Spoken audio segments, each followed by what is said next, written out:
তো আমি আজকে বানাবো শেজওয়ান সস।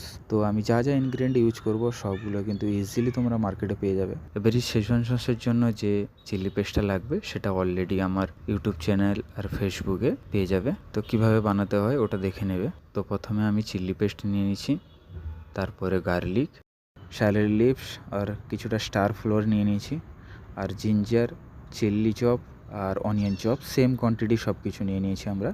এরপর কড়াইতে কিছুটা পরিমাণ তেল দিয়ে আমরা তেলটাকে গরম করে স্টার ফ্লোরটা দিয়ে দেবো, সঙ্গে সঙ্গে গার্লিক দিয়ে দেবো, একটু নাড়াচাড়া করে তারপরে দিয়ে দেবো আমরা আদাটা দিয়েও সেম একটু নাড়াচাড়া করার পরে এখন দিয়ে দেবো অনিয়নটা সে একটু নাড়াচাড়া করে অল্প ব্রাউন হলে আমরা অ্যাড করে দেবো গ্রিন চিলি চপ। এটা অনেকক্ষণ একটু ফ্রাই করার পর আমরা অ্যাড করে দেবো স্যালারি লিভস পুরোপুরি ফ্রাই হবে না, অল্প ফ্রাই করার পরে আমরা অ্যাড করে দেবো চিলি পেস্ট, পুরোটাই অ্যাড করে দেবো আমরা। এরপর টমেটো ক্যাচআপ পরিমাণ মতো, যতটা চিলি পেস্ট তার 25% টমেটো ক্যাচআপ আমি অ্যাড করে দেবো। এখন মশলা, লবণ দিব, হোয়াইট পেপার, অ্যারোমেটিক পাউডার তোমরা ইজিলি মার্কেটে পেয়ে যাবে অ্যারোমেটিক, আর দিব অল্প সুগার।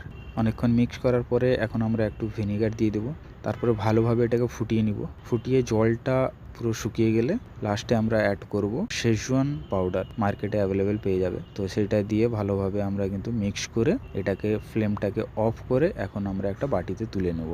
Schezwan sauce ready.